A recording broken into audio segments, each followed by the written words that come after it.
क्या है कि बॉयल्स लॉ जो है, बॉयल्स लॉ वो ये स्टेट करता है कि जो प्रेशर है वो वॉल्यूम के इन्वर्सली प्रोपोर्शनल है, परंतु यहाँ पे कंडीशन है कि जो टेम्परेचर होना चाहिए वो टेम्परेचर जो होना चाहिए कांस्टेंट होना चाहिए। तीन पैरामीटर है जो किसी भी गैस को उसके स्टेट को डिटरमाइन करता है कि वो गैस कैसा है। पहला है प्रेशर, दूसरा है वॉल्यूम और तीसरा है टेम्परेचर।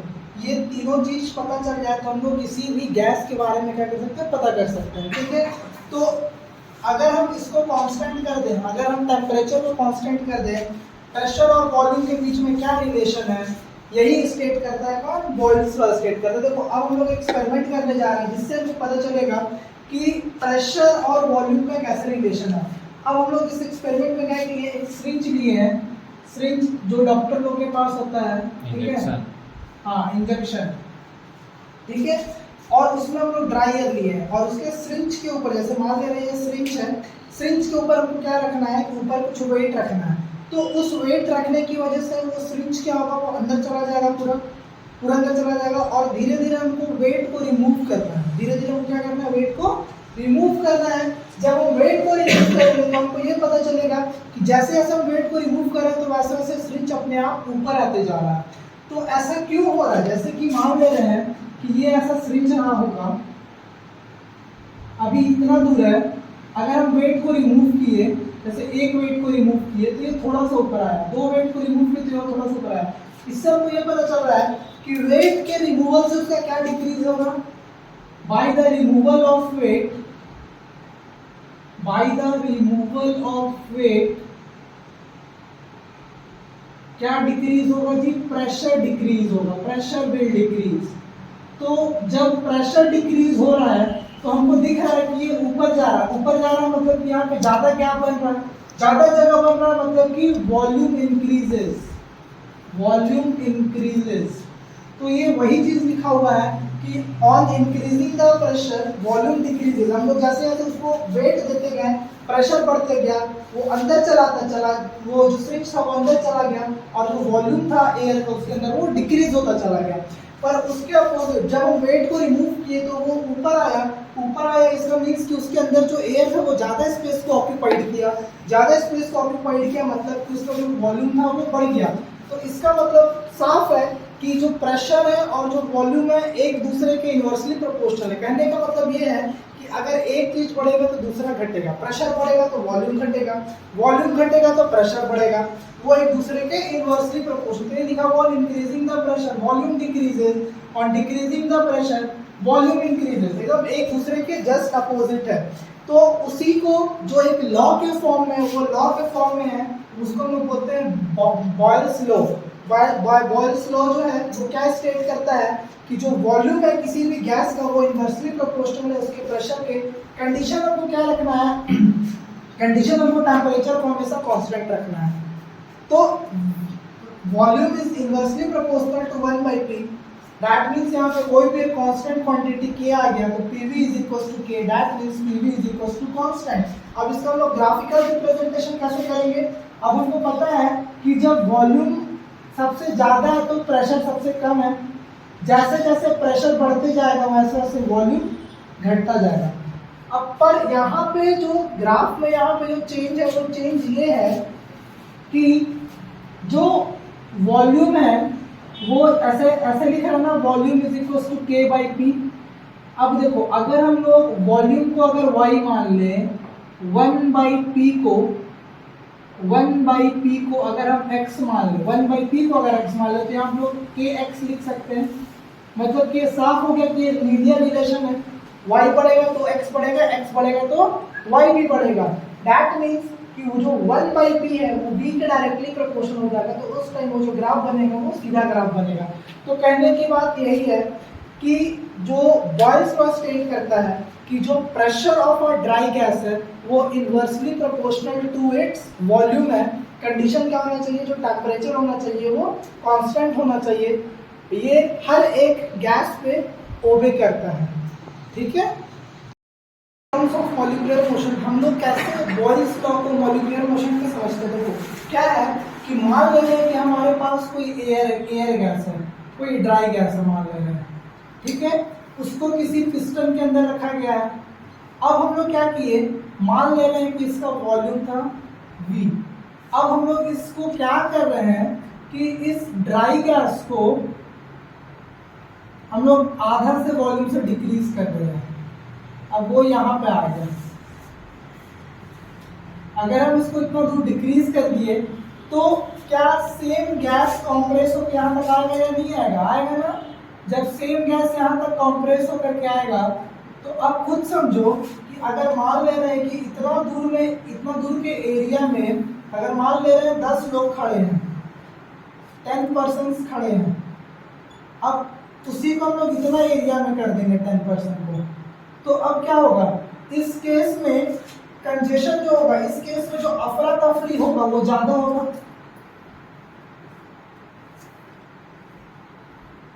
या नहीं होगा? इसके केस में अफरा तफरी बहुत ज्यादा होगा।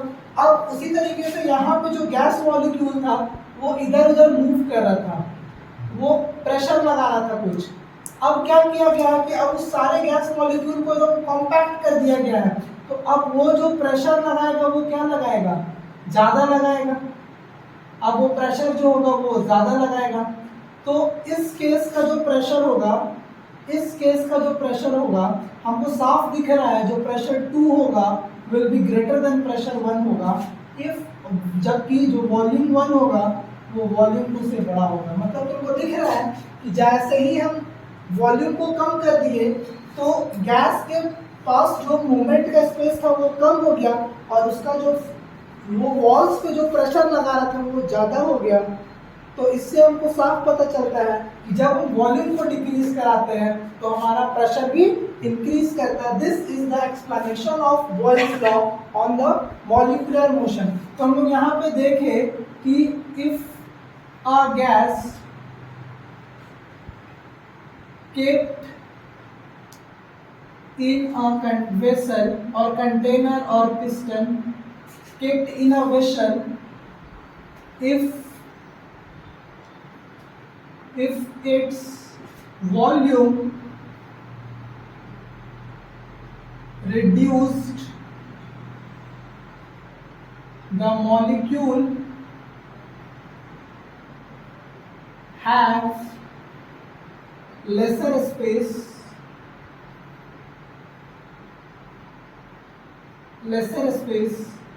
to move, so they exert more pressure. That means कि अगर हम वॉल्यूम को डिक्रीज करा दे रहे हैं तो वो ज़्यादा प्रेशर अप्लाई कर रहे हैं, या फिर सिंपल बोलो अगर हम प्रेशर इंक्रीज कर रहे हैं तो वॉल्यूम डिक्रीज कर रहा है, प्रेशर डिक्रीज कर रहे हैं तो वॉल्यूम इंक्रीज कर रहा है। इसका यही कंक्लूजन है। क्वेश्चन दिया हुआ है हमारा किस पे? बॉयल्स लॉ के एप्लीकेशन पे है। ठीक है, तो बॉयल्स लॉ के एप्लीकेशन पे हमको पता ही है सबसे पहला कि बॉयल्स लॉ जो हमारा स्टेट करता है वो क्या स्टेट करता है? बॉयल्स लॉ हमारा स्टेट करता है कि प्रेशर इनटू वॉल्यूम जो है वो क्या रहेगा? कांस्टेंट रहेगा। यही ना स्टेट करता है। अब मान ले रहे हैं प्रेशर इनटू वॉल्यूम कांस्टेंट रहेगा, इसका कहने का मतलब ये है कि मान ले रहे हैं कि ये कोई एक वेसल है। ठीक है, ये कोई एक वेसल है, अभी इस पे मान ले रहे हैं प्रेशर P1 है, इस पे गैस पे जो एग्जर्ट कर रहा है, और इसका वॉल्यूम जो है वो V1 है। अब हम लोग क्या किए हैं, इसमें कंडीशन में कुछ चेंज किए हैं, या तो P को चेंज किए या तो V को चेंज किए, किसी को भी चेंज किए हैं और इसमें चेंज हो गया है। और जो नया प्रेशर है वो P2 है और जो नया वॉल्यूम है वो V2 है।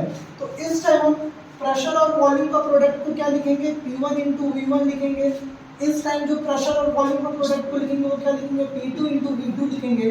और अल्टीमेटली हमको पता है कि किसी भी गिवन गैस के लिए जो प्रेशर इंटू वॉल्यूम होना चाहिए वो क्या होना चाहिए? कांस्टेंट होना चाहिए।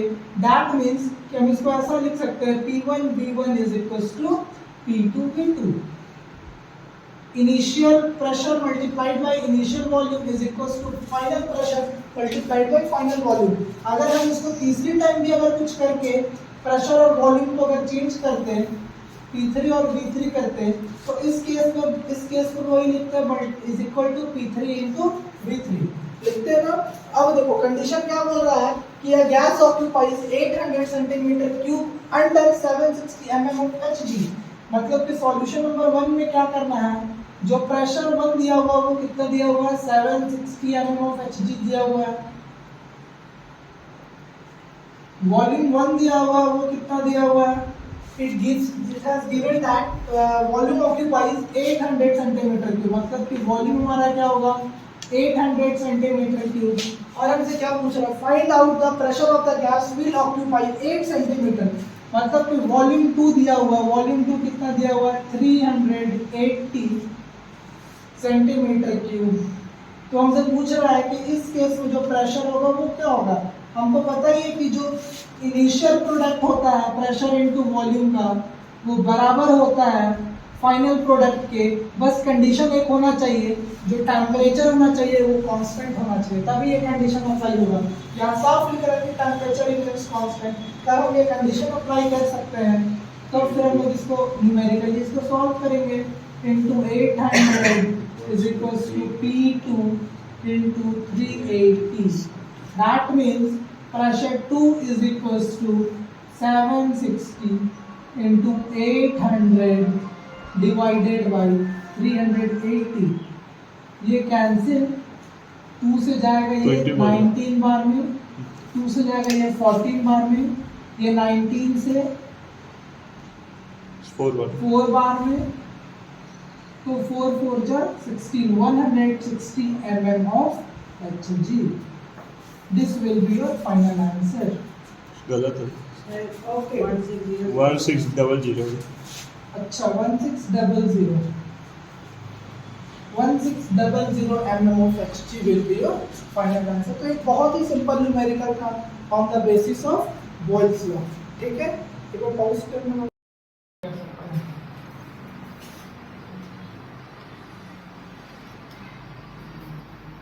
Method 1, question number 2, method 1।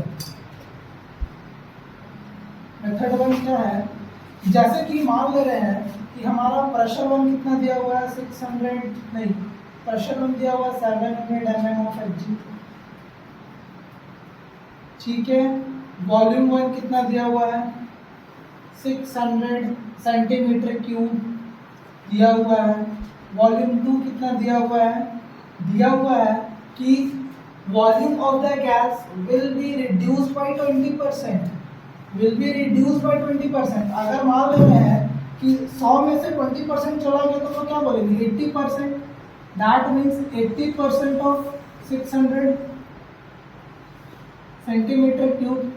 अगर हम इसको निकालें तो 80/100 इंटू 600, 8 6 4, 80 सेंटीमीटर क्यूब, ऐसा लिख सकते हैं। यही ना बोल रहा है कि रिड्यूस बाय 20%, मतलब 20% कम हो गया, मतलब कितना बचा, 80% बचा। अब हमको यहाँ पे P2 चाहिए, तो P2 V2 is equals to P1 V1। तो P2 मतलब P2 हमको चाहिए, P1 मतलब 700 इंटू V1 मतलब 600, V2 मतलब 480, ये cancel, 4 15 4 12 2 6 sorry 3 4 3 5 4 170 4 4 3 4 7 5 175 into 5, that means 8735 mm of Hg। that will be your answer। दूसरी बात देखो, यहाँ पे एक चीज देखो कि जब हम कैलकुलेट कर रहे हैं मेथड 2 में, देखो एक चीज हम इसको और सिंपल तरीके से कैसे कर सकते हैं। जैसे कि प्रेशर 1 बोल रहा है 700 mm of Hg। ठीक है, वॉल्यूम 1 बोल रहा है 600 सेंटीमीटर क्यूब। वॉल्यूम 2 कितना है जी, वॉल्यूम 2 जो है वो 80% ऑफ V1 है, 80% ऑफ V1 है। तो अगर हम इसको अगर 100 मान ले रहे हैं, हाँ, इसको हम लोग 80% ऑफ V1 लिख सकते हैं। अब देखो अगर हम इसको 100 मान ले रहे हैं तो ये ऑब्वियसली ये 80 हो जाएगा, कैलकुलेशन में हमारा इजी हो जाएगा। तो ये हो जाएगा P1 V1 is equals to P2 V2। तो P1 क्या हो जाएगा 700, V1 कितना हो जाएगा 100, P2 कितना हो जाएगा, P2 हम कैलकुलेट करना है, V2 हो जाएगा 80। तो P2 is equals to what 700 into 100 upon 80। 2 5 जा 2 4 जा 4 175 175 into 5 875 mm of H। बहुत सिंपल सी बात है, सिंपल सी बात। ये ऐसा इसलिए होगा, ध्यान से समझना कि जैसे क्या अभी हम ऐसा लिख रहे हैं ना P1 V1 is equals to P2 V2, ठीक है। तो देखो P1 को तो हम लिख दिए 700, V1 को हम लिख रहे हैं 600। जब हम V2 को लिख रहे हैं तो हम इसको लिख रहे हैं 80 अपॉन 100 इंटू 600 इंटू P2। देखो ये 600 चला गया, अल्टीमेटली ये 100 यहाँ आया, 700 into 100 is equals to 80 into P2। क्या ये दोनों सेम चीज है ना? मतलब कि अगर वो ओरिजिनल वॉल्यूम का 80% हो जा रहा है, तो अगर हम ओरिजिनल वॉल्यूम को अगर 100 मान ले तो रिड्यूस्ड वॉल्यूम हमारा 80 हो जाएगा, और जस्ट हमको ओरिजिनल वॉल्यूम को पुट करने का जरूरत नहीं, और जस्ट हम उसको सिंपलीफाई कर सकते हैं। तो ये भी एक सिंपल सा मेथड था इस न्यूमेरिकल को सॉल्व करने के लिए। तो बोल्ट्स लॉ पे न्यूमेरिकल है तो सिंपल, बहुत सिंपल सी बात है। हमको करना क्या है कि जो इनिशियल प्रेशर और वॉल्यूम है और जो फाइनल प्रेशर और वॉल्यूम है, दोनों का प्रोडक्ट प्रेशर इंटू वॉल्यूम, उसको हमको क्या कर देना है, कांस्टेंट कर देना, और कांस्टेंट करके जस्ट सिंपलीफाई कर देना है। समझ में आ रहा?